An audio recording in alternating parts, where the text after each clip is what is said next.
A new ABC News Ipsos poll finds the economy and healthcare top the list of the most important issues to Americans. According to the poll results, Republicans are more trusted with the economy, inflation, and crime, while Democrats have the advantage with gun violence, education, and healthcare. With a sharp slowdown in hiring last month, many economists believe a market cooling is ahead. This, as the Federal Reserve extended its pause on rate hikes but left the door open for future increases as it tries to combat inflation. And joining us now is Joel Griffith, research fellow and the Thomas A. Roe Institute for Economic Policy Studies at the Heritage Foundation. Joel, great to have you back on. Appreciate you coming on. A lot to get to here. But first, how much of a factor do you think the economy is playing in this off-year election? Oh, it's a huge factor, and that's because American families have not experienced this type of financial pain in more than 40 years. We've all, of course, have lived the inflation experience, but even though the inflation rate has come down somewhat, we are still living with the accumulated costs of all the enormous price hikes of the past 3 years.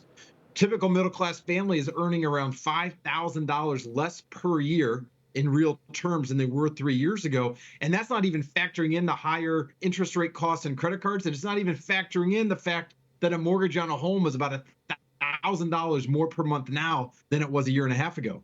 Yeah, Joel, I mean, a lot of people are feeling the pinch right now. They're also dipping into the retirement funds. And as you mentioned, relying on credit cards to make ends meet, that is. In fact, the New York Fed, as you know, just released a report on household debt today and found Americans now owe over $1 trillion on their credit cards. What's more, the balances rose by a whopping $154 billion year over year.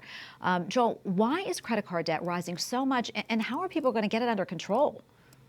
Well, credit card debt is rising so much because of that decline in real income. If you look at that $5,000 hit to real income and then compare that to the about $3,000 per family in additional credit card debt, plus the fact that families have dipped into their savings. The savings rate right now is near all-time lows.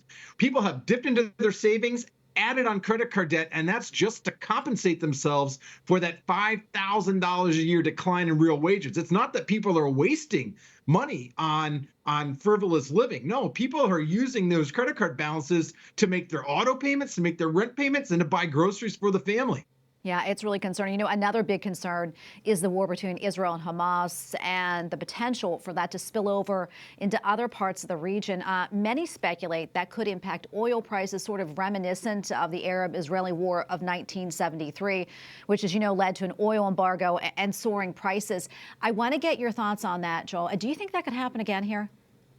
Well, of course, oil prices are very volatile. Oil prices actually have dropped by about 20% the last 6 weeks or so. But anytime you have a conflict in a part of the world that either produces a lot of our energy or in which a lot of energy is shipped, which, of course, a lot of tankers go through the Suez Canal near Israel, that can have short-term price impacts on oil. If you look at the Iraq war of 20 years ago, look at the Putin war against Ukraine, and now this, there are instances in which oil prices can surge. However, we are in a far better place as a nation than we were 40-something years ago when OPEC announced an embargo. We are producing almost all of the energy needs that we have need for here. And so I think the risk of that is far lower than it would have been had we not invested so much in our productive capacity for natural gas and oil. We're in a far better situation now than we would have been. Joel, we're going to leave it right there. Thank you so much for coming on. Appreciate your insights as always. Thank you. Have a great night.